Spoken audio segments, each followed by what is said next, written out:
Good morning students. आज हम करेंगे लाभ ना कमाने के लिए स्थापित संस्थाओं के वित्तीय विवरण। ठीक है, फाइनेंशियल स्टेटमेंट्स ऑफ एनपीओ। जो भी लाभ ना कमाने वाली संस्थाएं होती हैं वो कौन कौन से वित्तीय विवरण जो हैं वो तैयार करती हैं वर्ष के अंत में। ठीक है, तो ये 3 तरह के खाते तैयार करती हैं। सबसे पहला खाता तैयार करती हैं प्राप्ति एवं भुगतान खाता, जिसको हम बोलते हैं रसीट एंड पेमेंट अकाउंट। और दूसरा अकाउंट तैयार करती हैं आय एवं व्यय खाता, that is called income and expenditure account. और तीसरा बैलेंस शीट या स्थिति विवरण। तो ये 3 तरह के वित्तीय विवरण एक एनपीओ के द्वारा तैयार किए जाते हैं। तो आज इसमें हम सबसे पहला जो हमारा अकाउंट है उसको स्टडी करेंगे, that is receipt and payment account, प्राप्ति एवं भुगतान खाता। ठीक है, तो प्राप्ति एवं भुगतान खाता जो है वो रोकड़ बही, मतलब जो हमारी कैश बुक होती है उससे तैयार किया जाता है। ठीक है, यह खाता एक निश्चित अवधि के पश्चात रोकड़ बही की सभी नगद प्राप्तियों और नगद भुगतानों का सारांश है।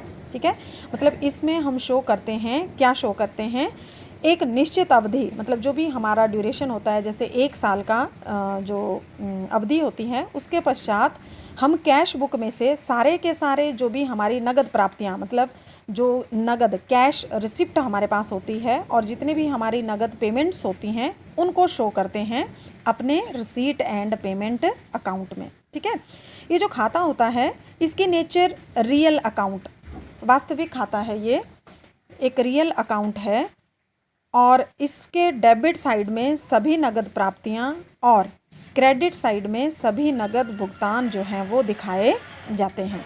ठीक है, खातों के जो प्रकार होते हैं 3 प्रकार हमने किए थे, कौन कौन से, पर्सनल, नॉमिनल और रियल। तो इस खाते की नेचर, मतलब जो प्राप्ति एवं भुगतान खाता है वो किस तरह का खाता होता है, वास्तविक अकाउंट, जिसको रियल अकाउंट बोला जाता है।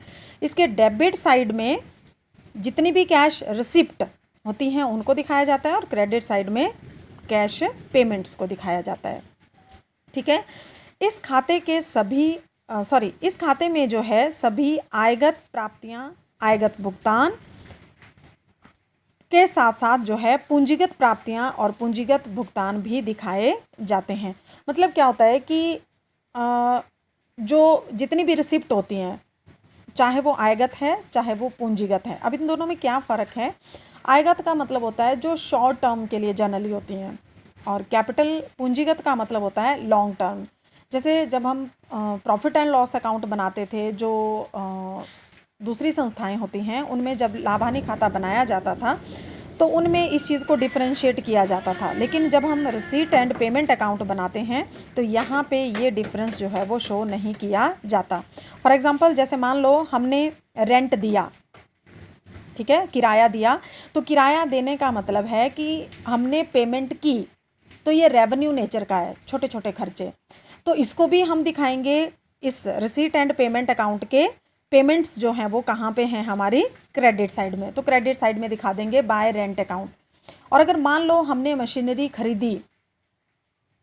खरीदी, ठीक है, तो मशीन खरीदने ये एक बड़ी पेमेंट है जिसका एक बार पेमेंट करके जो है हमें बहुत सालों तक उसका बेनिफिट जो है वो मिलता रहेगा। मशीन एक बार खरीदने के बाद उसका फ़ायदा हमें आने वाले कई सालों तक होता है। तो ऐसी जो पेमेंट है ये है पूंजीगत पेमेंट, ये पूंजीगत भुगतान है। तो चाहे पूंजीगत है चाहे आयगत है, इन सभी तरह के भुगतानों को हम दिखाते हैं प्राप्ति एवं भुगतान खाते में।